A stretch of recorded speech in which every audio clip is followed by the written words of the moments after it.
सोचिए, आप किसी से प्यार करते हैं, आप दोनों में सब कुछ ठीक है, आप दोनों की उम्र और समझ भी ठीक है। अब आप दोनों शादी करना चाहते हैं, लेकिन आपके अपने ही लोग, आपके खून के रिश्ते, इसमें आपकी सबसे बड़ी रुकावट बन जाते हैं। इसी साल जनवरी में मेरठ के दो लोग, राजवीर और मीरा के साथ ऐसा ही हुआ।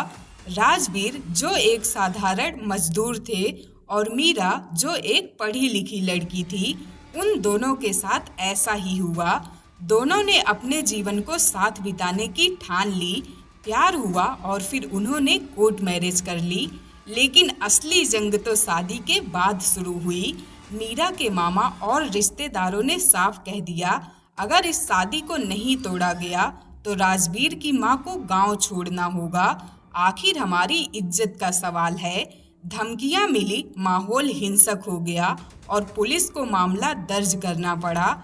आखिर में जाकर राजवीर और मीरा को अपना प्रदेश छोड़कर कहीं और बसना पड़ा। अगर आप थोड़ा सा भी न्यूज़ फॉलो करते होंगे तो ऐसी कहानियां आप सोशल मीडिया या न्यूज़पेपर में रोज पढ़ते होंगे। लेकिन अब आप सोचिए, इस कहानी में कौन सही है? वो जो अपनी परंपरा और मान को सबसे ऊपर मानते हैं, या वो जो अपने दिल की सुनते हैं और अपने जीवन के लिए खुद फैसले लेना चाहते हैं? यही इस वीडियो का मेन टॉपिक है, इंडियन वर्सेस वेस्टर्न इथिक्स की वो टकराव जो अब हमारे घरों तक आ चुकी है। आइए सबसे पहले भारतीय नैतिकता की बात करते हैं। तो दोस्तों, जब हम भारतीय नैतिकता की बात करते हैं तो हम सिर्फ संस्कारों की बात नहीं कर रहे होते, हम 1000 साल पुरानी सोच, दर्शन और परंपरा की बात कर रहे होते हैं।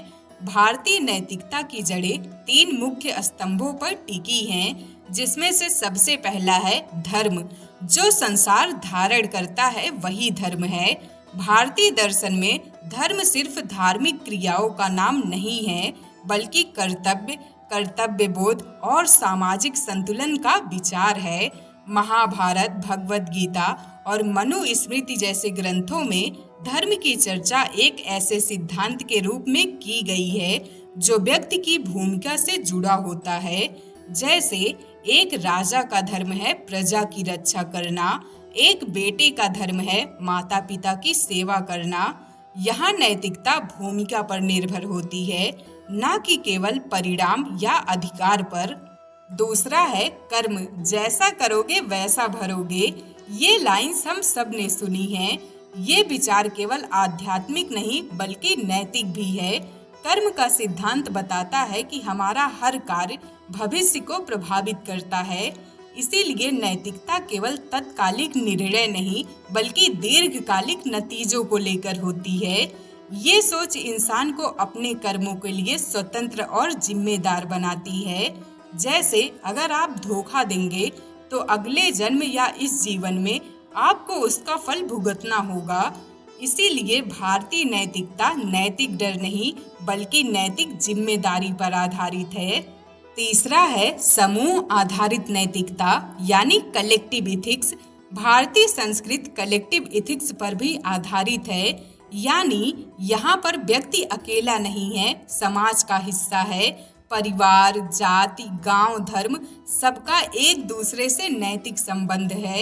यहाँ नैतिकता का मूल्यांकन केवल अपने मन की आवाज से नहीं बल्कि इस सवाल से होता है कि इस काम से मेरे माता पिता, समाज और संस्कृति पर क्या असर पड़ेगा।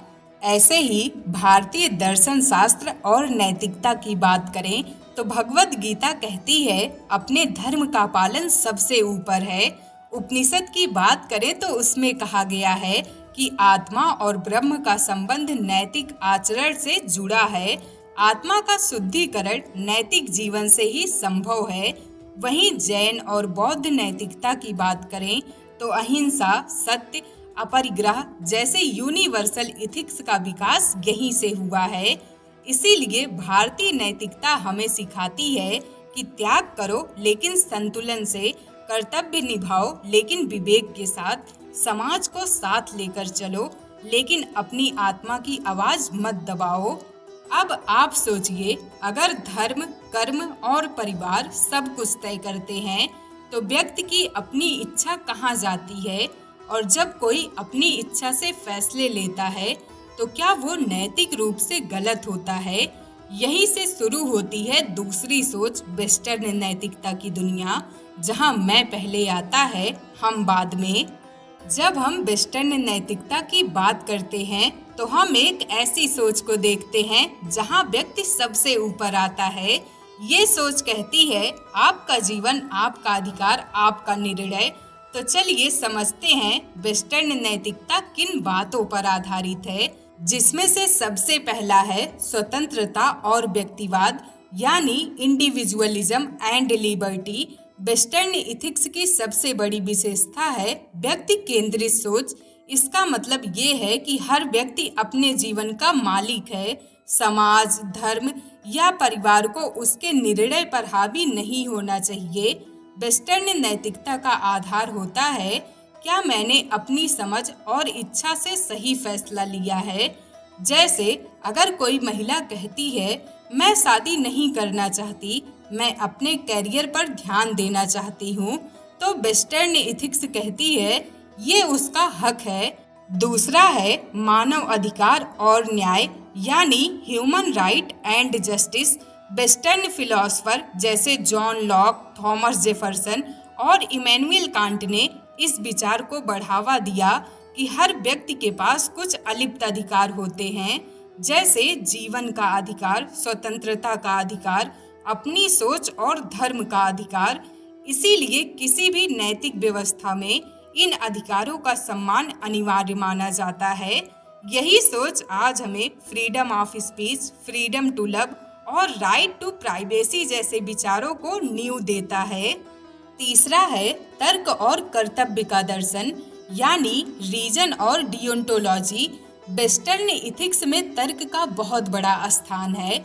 इमैनुअल कांट कहते हैं, वो काम करो जिसे तुम चाहते हो कि सब लोग करें, यानी नैतिकता को यूनिवर्सल बनाओ।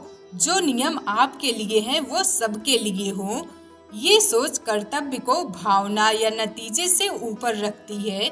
जैसे अगर झूठ बोलकर आप किसी की जान बचा सकते हो, तो यूटिलिटेरियनिज्म कहेगा ठीक है, पर डियोंटोलॉजी कहेगा झूठ कभी नैतिक नहीं हो सकता। चौथा है विवेक और आत्मनिर्णय, यानी autonomy and moral agency. Western ethics का मूल ये है कि हर इंसान मोरल एजेंट है, यानी खुद सोचने, समझने और निर्णय लेने में सक्षम।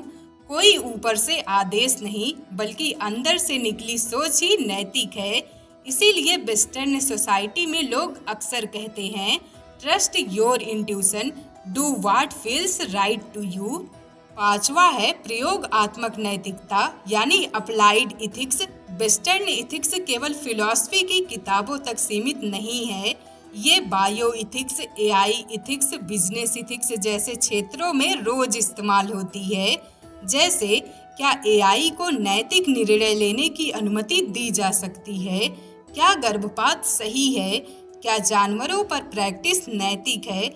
ऐसे और भी कई सारे सवाल। शॉर्ट में कहूँ तो वेस्टर्न इथिक्स कहती है, खुद सोचो, खुद तय करो और दूसरों की आज़ादी का सम्मान करो। अब आप सोचिए, अगर आपकी सोच, आपका परिवार आमने सामने खड़े हों, तो आप अपनी आवाज़ चुनेंगे या अपने रिश्ते? मैं एक आम भारतीय हूँ, मेरी जड़ें यहाँ की मिट्टी में हैं, जहाँ परिवार ही पहचान होता है, जहाँ हम पहले आता है और मैं बाद में। राजवीर और मीरा की कहानी सुनते हुए मेरे मन में टकराव हुआ। एक तरफ मेरा दिल कहता है प्यार निजी होता है, उसे किसी धर्म, जात या रिवाज से नहीं बांधा जा सकता, पर दूसरी तरफ मेरी परवरिश, मेरे बुजुर्गों की सीख और समाज की आवाज़ कहती है, परंपरा तोड़ोगे तो समाज टूटेगा, और अगर समाज नहीं रहेगा तो हम किस में जिएंगे? यही असली सवाल है। एक भारतीय होने का मतलब क्या है? क्या मैं केवल वही बनूं जो समाज कहता है, या वो जो मैं खुद सोचती हूँ? वेस्टर्न इथिक्स हमें सिखाती है कि स्वतंत्रता सबसे ऊपर है, लेकिन भारतीय नैतिकता कहती है कर्तव्य पहले, अधिकार बाद में। अब शायद हमें एक नई नैतिकता गढ़नी होगी जो ना तो आंख मूंद कर परंपरा माने और ना ही आंखें फेर कर रिश्तों को ठुकराए, क्योंकि ना तो इंडियन इथिक्स गलत है और ना ही वेस्टर्न इथिक्स पूरी तरह से सही। जब हम समाज में रहना सीखते हैं तब हम सबको भारतीय सोच की जरूरत होती है, लेकिन जब हमें अन्याय के खिलाफ बोलना होता है तब वेस्टर्न सोच हमें ताकत देती है। तो दोस्तों, अब ये आप पर है कि अगर आप मीरा की जगह होते तो क्या करते? क्या आप प्यार को चुनते या परंपरा को? हमें कमेंट में जरूर बताइएगा। आज के लिए बस इतना ही। Thank you for watching. खुद को बेहतर बनाते रहिए।